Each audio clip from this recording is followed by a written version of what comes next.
नमस्कार, प्रश्नकाल में आपका स्वागत है। मैं हूं अखिलेश सुमन और मेरे साथी अरविंद कुमार सिंह। प्रश्नकाल में हम आपके सामने लेकर आते हैं राज्यसभा में पूछे गए अतारांकित सवालों को, जिनके जवाब लिखित तौर पर दिए जाते हैं। सदन के पटल पर उनकी चर्चा नहीं होती, लेकिन अगर सदस्यों को उस जवाब से असंतुष्टि है या वो जवाब गलत है तो वे फिर से राज्यसभा सचिवालय में लिखते हैं या संबंधित मंत्रालय को लिखते हैं, और उसके बाद अगर ज़रूरत पड़ी तो उन्हें मौखिक सवालों में भी शामिल किया जा सकता है या स्वयं संबंधित मंत्रालय उस पर अपना स्पष्टीकरण भी लिखित तौर पे देती है। तो अरविंद जी, आज हम जो पहला सवाल आपसे पूछ रहे हैं वो है भारत की आबादी के बारे में। आप देख रहे होंगे प्रधानमंत्री नरेंद्र मोदी जब भी कोई बात कहते हैं उसमें भारत की आबादी का जिक्र ज़रूर एक बार करते हैं, और भारत की आबादी का जिक्र जब बार बार करते हैं तो उससे उनका मतलब ये भी होता है कि एक तो भारत की ताकत, भारत की जनसंख्या, और दूसरे उस जनसंख्या को खिलाने पिलाने, उनको अच्छा जीवन देने के लिए संसाधन। तो उससे संबंधित एक सवाल है छाया वर्मा का, विशंभर प्रसाद निषाद का और चौधरी सुखराम सिंह यादव का। उन्होंने भारत की आबादी के बारे में सवाल पूछा है कि क्या भारत की आबादी दुनिया में सबसे ज़्यादा है, और उसके बारे में उन्होंने पूरा ब्यौरा पूछा है। तो क्या है जवाब सरकार का? ये देखिए अखिलेश जी, ये जो सवाल है ये बड़ा ही दिलचस्प सवाल है, और ये बताता है कि सांसद जो है कितने मुखर हैं, किस तरह से जानकारियाँ वो चाहते हैं, करते हैं। सवाल ये पूछा है कि क्या ये सही है कि इस समय भारत दुनिया की सबसे ज़्यादा आबादी वाला देश बन गया है। फिर उस सवाल का आगे का सवाल है कि क्या जो आधार कार्ड है हमारे, उसके आधार पर कितनी आबादी है, और उसमें से बच्चे कितने हैं, वयस्क कितने हैं और बूढ़े कितने हैं, ये भी है। और फिर ये पूछा है कि 2011 का जो जनगणना आंकड़ा था उसमें हर साल पैदा होने वाले बच्चों की संख्या कितनी है। तो कुल मिला के अगर आप ये देखेंगे तो एक के बाद एक बहुत घुमाने वाला ये सवाल है। सरकार इसमें उलझी नहीं है, सरकार ने बहुत सपाट जवाब दिया है। एक जवाब ये दिया कि 2011 में जो जनगणना कराई गई थी, जो कि 10 साल पर होती है, वो जनगणना जो है उसमें आबादी भारत की थी 121.08 करोड़, 121.08 करोड़, इससे ज़्यादा थी। और अब जो आधार कार्ड है वो 30 नवंबर 2018 तक वो जारी हो गए हैं 122.90 करोड़। यानी जो पुरानी हमारी जो आबादी थी 11 की, उससे ज़्यादा इस समय जारी हो, क्योंकि बात नेचुरल है कि आबादी बढ़ी है। और उसमें ये कहा है कि ये जो कार्ड है इनमें 5 साल से कम आयु वाले जो बच्चे हैं उनमें 6.71 करोड़ जो है 5 साल से कम के बच्चे हैं, और 5 से 18 साल के 29.02 करोड़ हैं।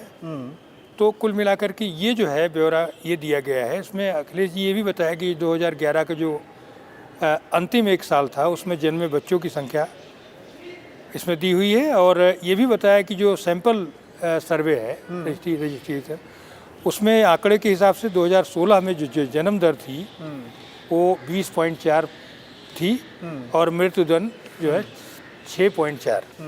तो ये इस तरह का अगर आप देखेंगे तो ये अपने आप में बड़ी रोचक इसमें जानकारी दी गई है। तो अखिलेश जी, ये तो आबादी वाली बात थी, लेकिन एक और महत्वपूर्ण सवाल पूछा गया है।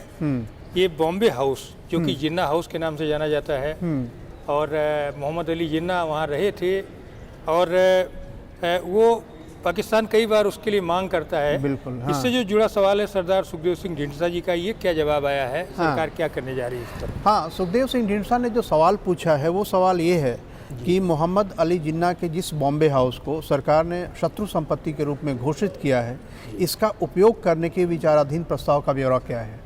तो निश्चित तौर पे सुखदेव सिंह ढींढसा जी को यह पता है कि सरकार ने उसे शत्रु संपत्ति के रूप में घोषित करके अपने कब्जे में ले लिया है, राष्ट्रीय संपत्ति घोषित कर दी गई है। और निश्चित तौर पे जब कोई भी व्यक्ति जब यहाँ से पाकिस्तान चला गया तो उसकी सारी संपत्तियाँ शत्रु संपत्ति के रूप में घोषित हो गई थी, तो उसी में जिन्ना हाउस भी घोषित हुआ। और सरकार ने जवाब दिया है कि हैदराबाद हाउस जिस तरीके से विकसित किया गया है, दिल्ली का हैदराबाद हाउस, जिसमें कि विदेश से जो भी हमारे राष्ट्राध्यक्ष आते हैं, सरकारों के प्रमुख आते हैं, उनके साथ बातचीत का वो औपचारिक केंद्र है, तो उसी तरह से जिन्ना हाउस में भी वे सारी सुविधाएं विकसित की जा रही हैं, ताकि एक अंतर्राष्ट्रीय जो हमारे अतिथि आएँ और उसके मामले में जिस तरह की सुविधाएँ दी गई हैं, सुरक्षा से लेकर अन्य सारी सुविधाएं, उन सारी सुविधाओं को वहाँ मुहैया कराई जाएगी। तो एक तरह से कहें कि हैदराबाद हाउस हमारे देश का एक अंतर्राष्ट्रीय जो बातचीत का और विचार करने का जो एक स्थान बना है, उसी तरह से जिन्ना हाउस को भी बनाया जाएगा। अब आगे आपके सामने सवाल एक ये है कि खादी क्षेत्र में बिक्री और रोजगार के अवसरों में क्या कमी हुई है। वी मुरलीधरन का सवाल है।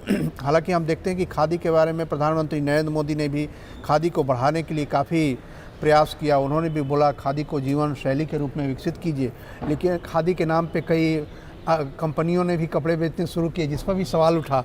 तो क्या रोजगार में कमी हुई या रोजगार में बढ़ोतरी हुई है, क्या स्थिति क्या है? बिल्कुल, ये भी अखिलेश जी पिछले सवाल की तरह ये भी काफ़ी रोचक सवाल है। हाँ, और इसमें सांसद ने ये जानना चाहा है कि क्या जो रोजगार के अवसर हैं खादी क्षेत्र में उसमें कमी आ रही है, और क्या जो उसकी बिक्री और उत्पादन ये घटा है।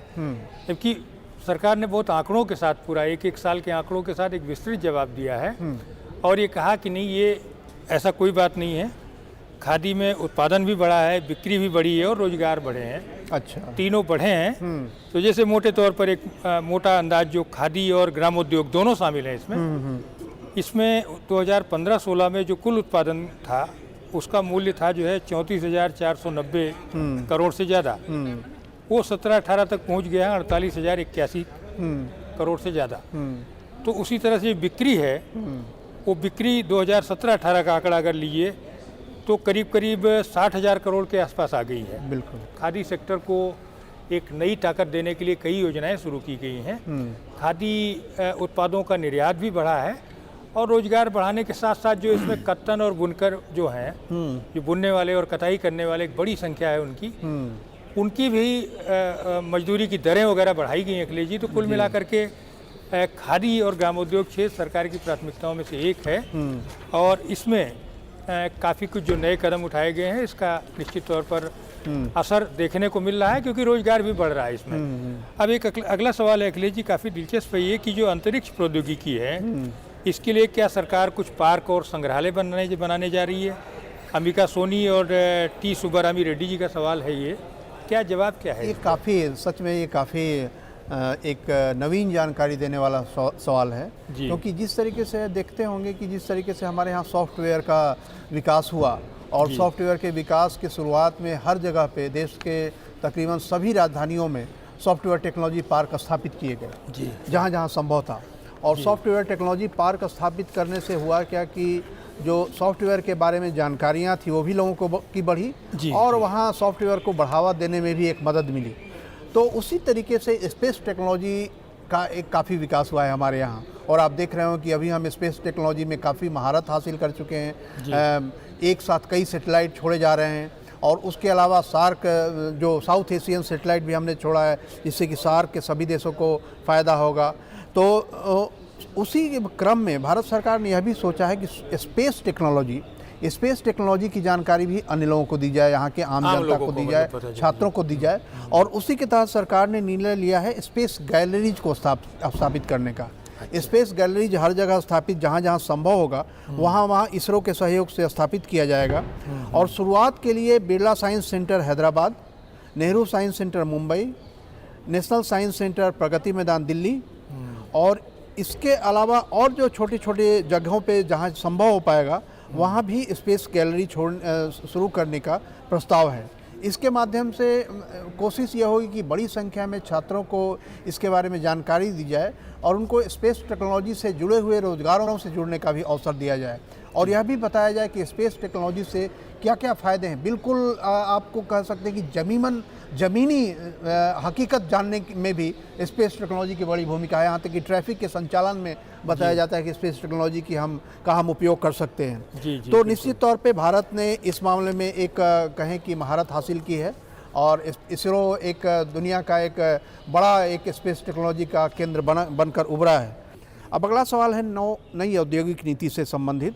ये टीवी वेंकटेश और धर्मपुरी श्रीनिवास ने किया है, क्या है ये बिल्कुल, ये जो है इसमें इसके जवाब में सरकार ने माना है अखिलेश जी कि एक नई औद्योगिक नीति वो सरकार के विचाराधीन है, क्योंकि जो पुरानी औद्योगिक नीति थी वो उदारीकरण के तुरंत बाद जो है वो 1991 में बनाई गई थी और समय के साथ बहुत सारे बदलाव आ गए हैं, और इसीलिए सरकार ने ये जो जवाब दिया CR चौधरी, उन्होंने कहा कि जो मौजूदा औद्योगिक नीति जो तैयार की गई थी उसमें अब परिदृश्य बदल गया है। विनिर्माण और सेवाओं के क्षेत्र में तेज़ी से बदलाव आ रहे हैं और जो प्रचलित नई प्रौद्योगिकियां हैं और व्यावसायिक मॉडल हैं उसको ध्यान में रखते हुए एक नई नीति का रोड मैप तैयार करने की कोशिश की जा रही है सरकार की।